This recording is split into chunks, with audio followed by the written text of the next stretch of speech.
अब प्रेम का विशेषण क्या है महाराज जी? बड़े सुंदर विशेषण है प्रेम के। प्रेम तांबूल गत शूल संशय सकल विपुल भव वासना बीजहारी। ये प्रेम जो है ना वो विशेष है, और विशेष प्रेम के ये सब के सब विशेषण हैं।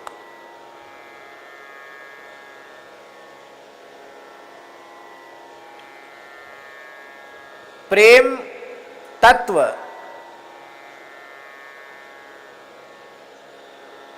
किसी को प्राप्त हो जाए, दिव्य अपूर्व भगवत प्रेम की प्राप्ति किसी को हो जाए, तो प्रेम की प्राप्ति होते ही इतने चीजें अपने आप जीवन में हो जाएंगी। शूल, प्रेम प्रकट होते ही सारे शूल खत्म हो जाएंगे।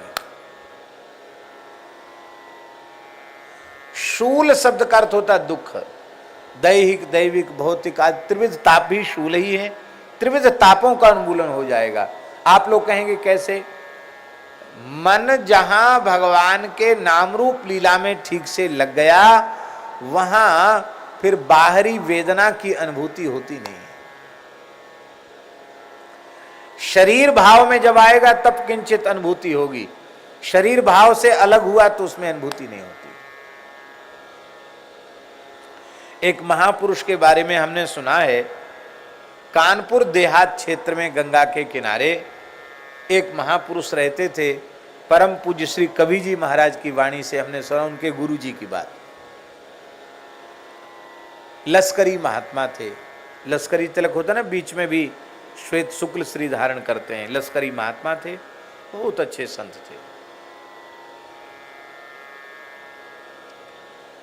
आहरनिश नाम जप करते थे, और ऐसे नाम जप नहीं करते थे, जिह्वा से उच्चारण पूर्वक श्री सीताराम श्री सीताराम श्री सीताराम, ऐसे धीरे धीरे श्री सीताराम श्री सीताराम श्री सीताराम श्री सीताराम श्री सीताराम। जब तक सोते नहीं तब तक ऐसे बोलते रहे, श्री सीताराम श्री सीताराम। ब्राह्मणों के यहाँ से उनकी भिक्षा बंधी हुई थी। एक बार 24 घंटे में अलग अलग ब्राह्मण के यहाँ से रोटी आ गई, और वही गंगा किनारे रहते थे। प्रेम से पाया, ठाकुर जी को भोग लगाया, पाया। बाकी किसी ने उनको सोते हुए लेटे हुए नहीं देखा, हमेशा श्री सीताराम श्री सीताराम। उनके शरीर में घाव हो गए, कुष्ठ हो गया, उन घाव में कीड़े पड़ गए। आप विचार कर सकते कितनी वेदना होगी। कीड़े पड़ गए, वो कीड़े घाव से नीचे गिर जाते।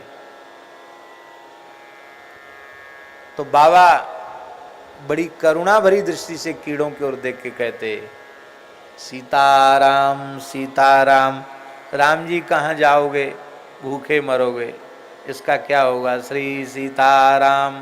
कीड़ा उठा के फिर घाव में रख लेते, श्री सीताराम। कीड़े काटते होंगे, कैसा लगता होगा।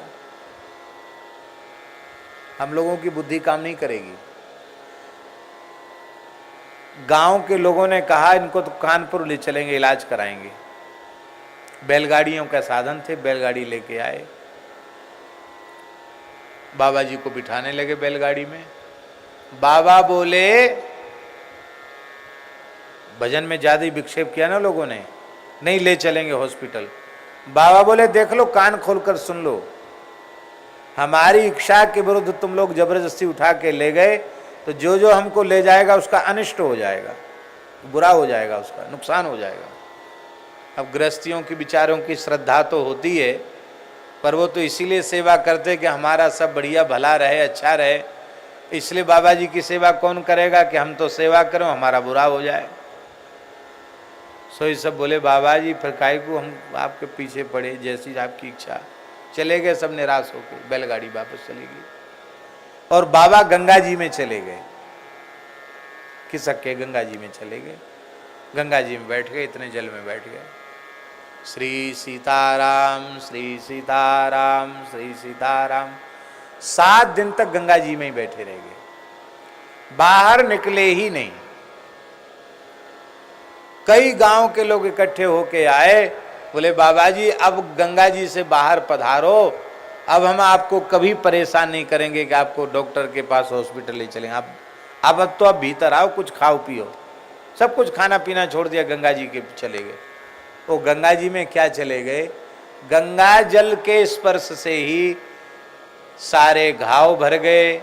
मछलियां नोच नोच के घावों को खा गईं, सब मछलियों ने ही सब घाव ठीक कर दिए। और जब बाहर आए तो 7 दिन तक पानी में रहने से चमड़ी गल गई थी। वो सारी चमड़ी ऐसे उतर गई शरीर से जैसे सांप की कैंचुल उतर जाती है। सारी चमड़ी बाबा जी की उतर गई। और पहले तो महात्मा थे श्याम वर्ण के, अब एकदम गौर वर्ण के हो गए महाराज जी। ऐसे हो गए जैसे कायाकल्प हो गया हो, ना कहीं घाव, ना कहीं घाव का चिन्ह, न कोई बीमारी, ठीक हो गए। ये घटना हम इसलिए सुना रहे हैं कि शरीर का प्रारब्ध तो शरीर पर आया, पर भगवान नाम के माधुर्य का अनुभव होने के कारण, भगवान के निरंतर चिंतन के कारण उस देहगत जो व्याधि है उसका चित्त पर प्रभाव नहीं पड़ा। ये बात है।